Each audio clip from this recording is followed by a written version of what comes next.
जय हिंद मेरे किसान दोस्तों, मैं doctor Sukant Chawla Galaxy goat and agro feed की ओर से स्वागत करता हूं आप सभी किसान दोस्तों का आपके अपने यूट्यूब चैनल हरीश यादव पर। मैं हूं आज नागौर जिला नागौर जिला या अजमेर जिला? नागौर जिला। नागौर जिला में कहां पर हूं बाबूजी मैं? आप मुझे बताइए। सथाना गाँव, तहसील डेगाना और गाँव है सथाना। ठीक है। और मैं पहुंचा हूँ एक किसान के घर। बाबूजी आपका नाम? आलम अली खान। आलम अली खान जी के यहाँ पर। आलम अली खान जी के यहाँ पहुंचा हूं और उनके घर पे दो बकरे हैं। एक है अजमेरा ब्रीड प्योर कंसेप्ट है और दूसरा है उनके पास एक नागौरी ब्रीड। एक बकरा 100 kg से अबो का है जिसने 4 दांत अभी कवर किए हैं। एक बकरा उससे 2 या 4 किलो कम हो सकता है। लेकिन जब इन बकरों को हम देखते हैं, इनका बॉडी स्ट्रक्चर हम देखते हैं तो मुंह से बरबर से निकलता है कि माशाअल्लाह। क्योंकि एक शब्द है उर्दू भाषा का, ये माशाअल्लाह शब्द क्यों निकलता है बाबूजी आप बताएंगे? आपको ये पता नहीं है, क्योंकि जब भी हमें कोई खूबसूरत चीज दिखती है तो हमारे यहाँ माशाअल्लाह नजर टापने लगते हैं। तो मैं इस ब्रीड के बारे में आगे बढ़ाऊं इस वीडियो को। इस ब्रीड से मैं बाबूजी के बारे में, बाबूजी मुझे इस ब्रीड के बारे में बताएंगे और किसानों का जो दर्द है ईद के बकरों का पालने का, इस बार कोरोना वायरस की वजह से जो इन्होंने मूल लागत से जो पैसा रिटर्न नहीं आ रहा है, उनकी बात मैं देश के किसानों तक पहुंचाऊं। तो मेरा निवेदन है किसान दोस्तों से कि इस वीडियो को आप ज़्यादा से ज़्यादा लाइक करें, उसको शेयर करें, उस पर कमेंट जरूर दें और इस वीडियो को इतना सब्सक्राइब करें दोस्तों कि ये जो मेरी बात है वो देश के हर किसानों तक पहुंचे। ठीक है। तो ये जो बाबूजी ब्रीड है, कितनी मस्ती कर रहा है, कितना प्यार कर रहा है बच्चा। आपने इसको बहुत ही बच्चे की तरह पाला। तो आज जैसे आप इसको बेचना चाहें, मान लीजिए मुझे प्राइस का नहीं पता, प्राइस आपको ही पता है, क्या आपको अपनी मूल लागत मिल रही है क्या? जो आपने खिलाया दाना नहीं मिल रहा। क्यों? वजह क्या है? कोरोना की वजह से। तो अगर ये हालत रही एक व्यापारी या जो कुर्बानी करने वाले हमारे जो भी भाई है और वो किसानों से अगर इस तरह से माल लेते रहें, यानी कि 1 रुपए की चीज है और वो उसको 50 पैसे अगर उसका दाम लगाते रहे, तो क्या भविष्य में किसान इस तरह से बकरे पालेगा? नहीं पालेगा। बिल्कुल उनसे लगाव दूर हो जाएगा। तो मैं ये निवेदन करना चाहता हूँ, मुझे कहानी याद आती है कि कोरोना वायरस अपनी जगह है, कुर्बानी का जो पर्व है ईद, ये अपनी जगह है। और इसको जो है ना, कुर्बानी का जो पर्व है वो दिमाग से काम नहीं करता, ये दिल से काम करता है।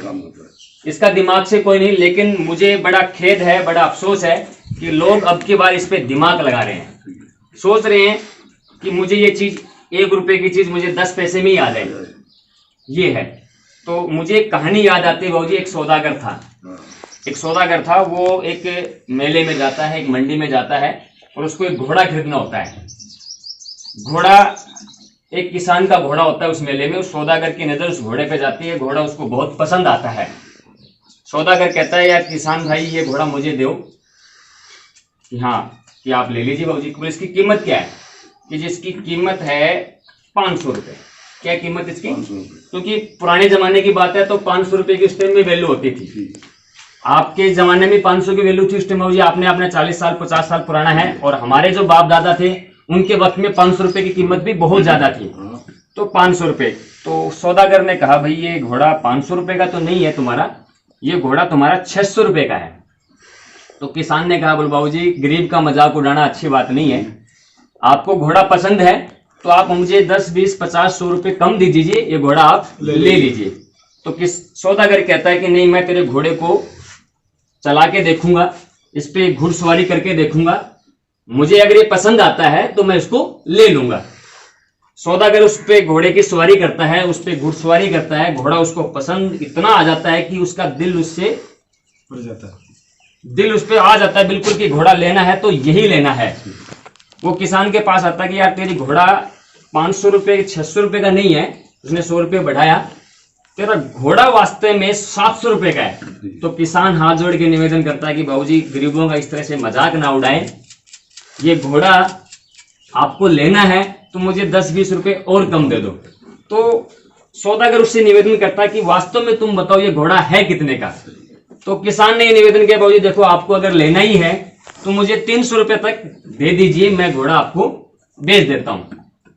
सौदागर ये कहता है कि ये 1000 रुपए लीजिए, ये घोड़ा मेरा है, ये 1000 रुपए आपके हैं और ये घोड़ा मेरा है। किसान कहता है बाबूजी इस तरह से मजाक मत उड़ाओ, आपको ये घोड़ा लेना है तो आप ले जाइए, लेकिन आप मेरा मजाक ना उड़ाएं। सौदागर कहता है कि नहीं, मैं आपको रियल में ये 1000 रुपए दे रहा हूं, ये घोड़ा मेरा है, लेकिन मुझे ये जानना है कि आपकी आखिर मजबूरी क्या है जो आप इस घोड़े को 300 रुपए में बेच रहे हो। तो किसान कहता है कि मेरी घर में बेटी की शादी है, मुझे पैसों की बहुत जरूरत है, इसलिए मैं घोड़ा 300 रुपए में बेच रहा हूं। लेकिन सौदागर उसकी दिल की बात जानता है कि क्या वास्तव में तेरा घोड़ा 1000 रुपए का नहीं है। तो किसान की आंखों में आंसू आ जाते हैं। वो एक कहता है कि बाबूजी मेरे घोड़े की रियल वैल्यू 1000 रुपए है, आपने इस बात को महसूस किया, मुझे खुशी हुई, लेकिन मजबूरी है तो मैं 300 में दे रहा हूं, लेकिन आपने मुझे 1000 रुपए दिए, ये आपका बड़प्पन है। तो किसान ये कहता है बाबूजी कि मेरी तो मजबूरी थी, मेरे घर में बेटे की शादी है कि मैं इस घोड़े को 300 में बेचने के लिए तैयार हो गया, लेकिन आपकी क्या मजबूरी है जो आप इस घोड़े को 1000 में खरीद रहे हैं। तो सौदागर ये कहता है कि मेरा परवरदिगार, मेरा रब मुझे सौदा खरीदने की इजाजत देता है, न कि किसी की मजबूरी खरीदने की इजाजत। तो इस कहानी का सारांश ये है मेरे दोस्तों, मैं ये बात आप तक पहुंचाना इसलिए चाहता हूं कि आप किसी भी किसान की मजबूरी ना खरीदें, सौदा खरीदें।